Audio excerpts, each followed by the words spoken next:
Fort Hays State University's Office of Transition and Conduct currently works to serve both students along with their parents and families through the transition into college by providing them with resources in order to be successful throughout the collegiate experience. Tiger Stripes is an orientation program specifically designed for parents and families to share information about the university and breakout sessions listed here. Parents and families play an important role in student success, and this is key to the importance of engaging them through family days, events, sibling activities, and publications. And research shows that students are more successful in college when their parents are actively involved in their education.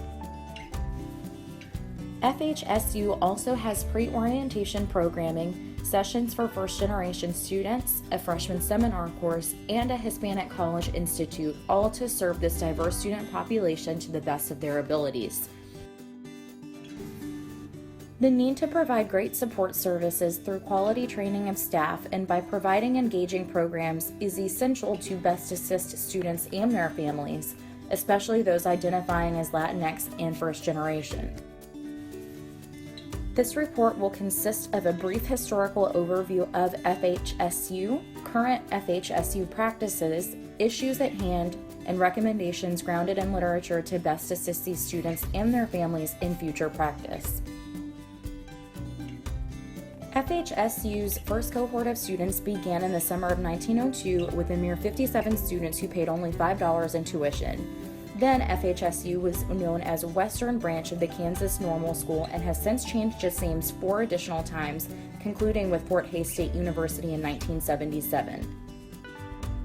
FHSU has continuously grown since the opening in 1902 and currently serves over 14,000 students. 876 of those students classify as Hispanic as of academic year 16-17. While the tuition has increased from $5 to approximately $4,000, FHSU is still known to be an affordable option and has the lowest tuition in the Kansas Board of Regents system. The Latinx population of students has continued to increase at FHSU throughout the years and actually reached its critical mass in 2010, with 5.97% of students being Hispanic, and increased to 8.17% in 2013. In addition to the already growing population of Latinx and first-generation students, when a new president was hired in 2014 who self-identified as Latina and first-generation, it was found that both of these numbers continued to see growth. According to Quay and Harper, family support is also important in regards to resiliency because families can serve as a resource to help students in stressful conditions. Retention has also shown growth in previous years at FHSU. Most recently, the retention rate for first-generation students from their first year to their second stands at 52%. That being said, in alignment with the strategic goals of FHSU, retention rates should increase 10 percentage points by the year 2020. However, it is important to not rely solely on the current FHSU programming and instead continue to provide innovative and engaging activities to ensure the rising retention growth for Latinx and first-generation students. Another current issue is that there is no tracking mechanism to review Latinx and first-generation students' involvement on campus.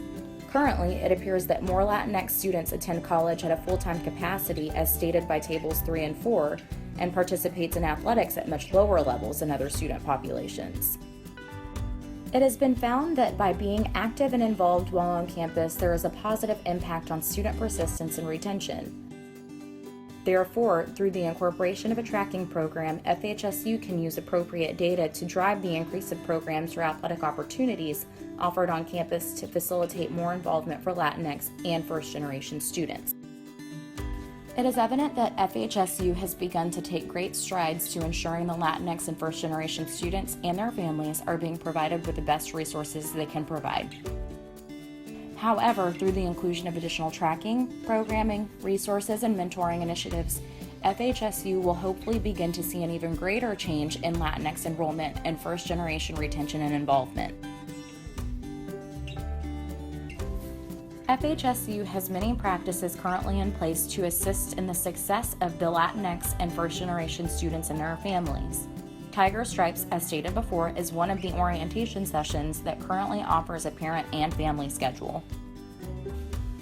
Parents and families attend the opening sessions with their student, but then break off into their own schedule. Families will select from the sessions they wish to attend and reconvene with their student at the end of the day. A freshman seminar course has also been incorporated to help first-time students be successful. This 1 credit hour course helps students learn about their resources at FHSU and provides information on time management, study skills, diversity, campus involvement, finances, and much more. This course also requires that students get involved in at least 6 events during the first 40 days of their semester.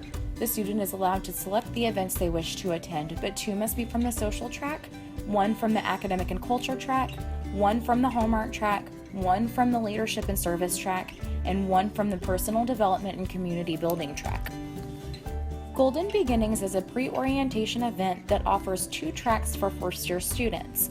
1 track is called Project Lighthouse and is directed towards first-generation students whose parents have never completed their post-secondary education. This session helps students have conversations on overcoming obstacles they may encounter as a first-generation student and provides resources on how to be successful while at FHSU.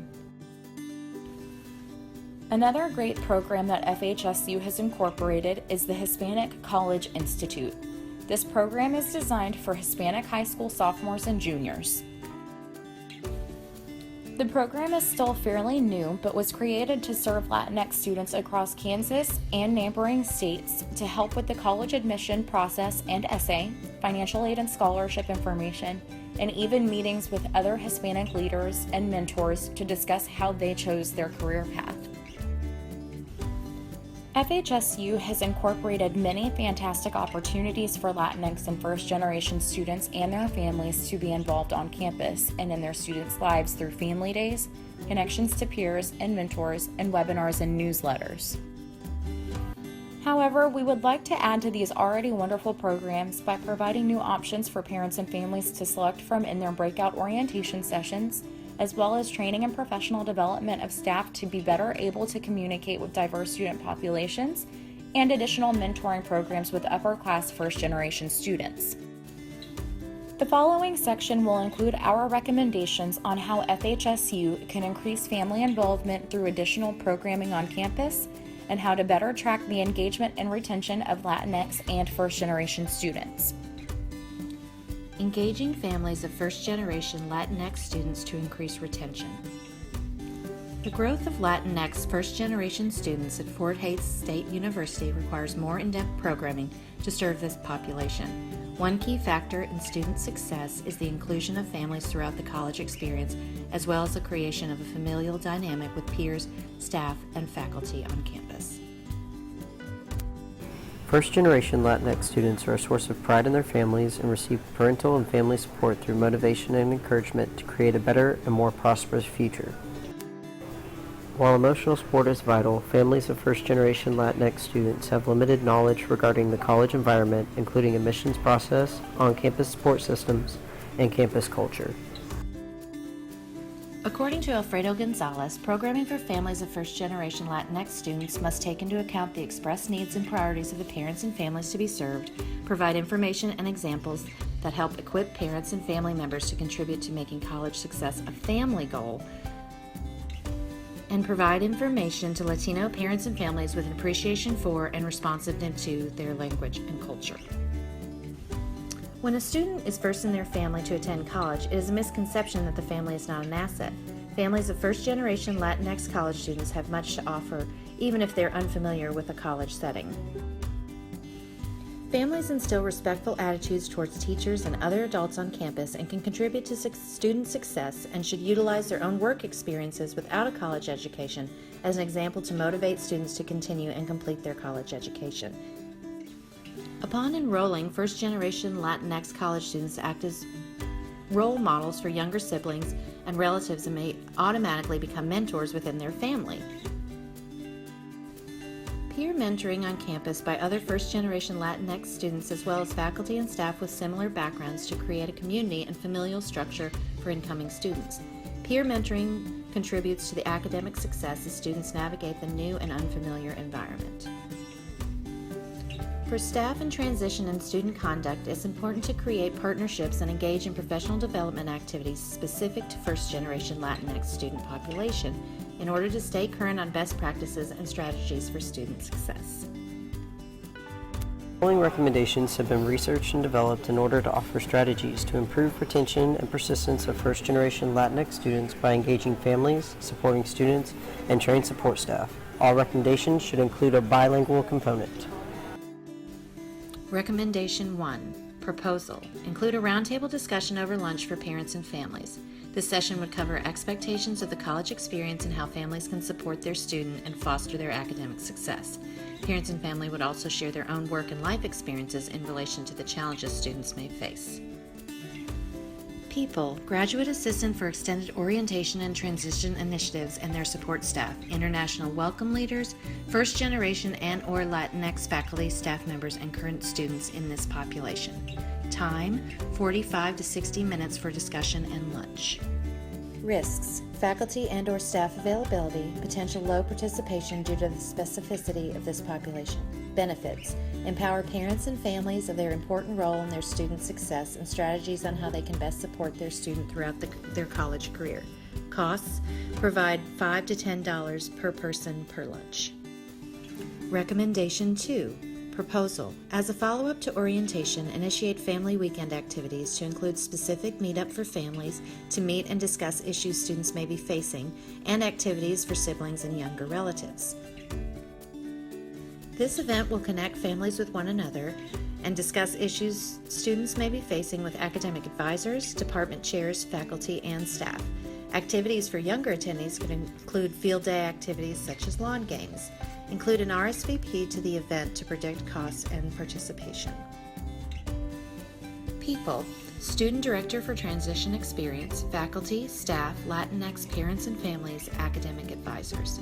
Time, September 15th to October 15th during Hispanic Heritage Month. Risks, attendance and weather conditions.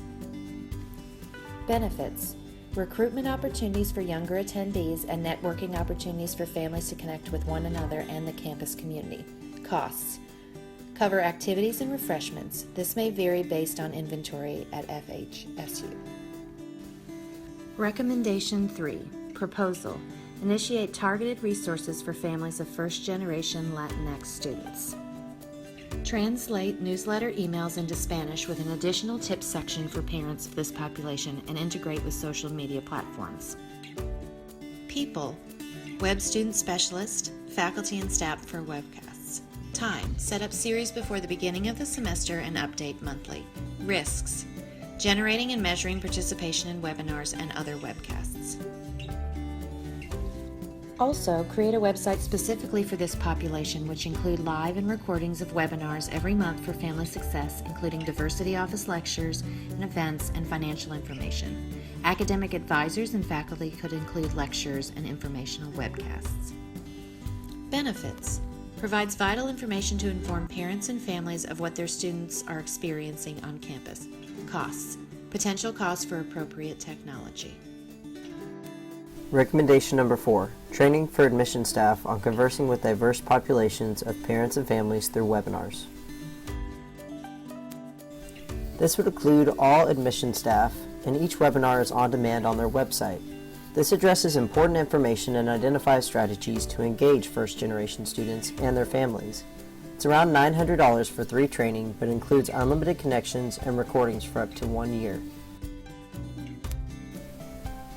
Recommendation number 5. Mentoring programs. We propose a mentoring program for incoming first-generation students with current students and to be facilitated by faculty and staff who are also part of the population. Mentors and mentees should be paired and introduced at orientation, then monthly meetings afterwards. This is to create a campus community and support for this population. Recommendation number 6. Partnering with the nonprofit I'mFirst.org. This is a network of colleges and universities dedicated to supporting first-generation students.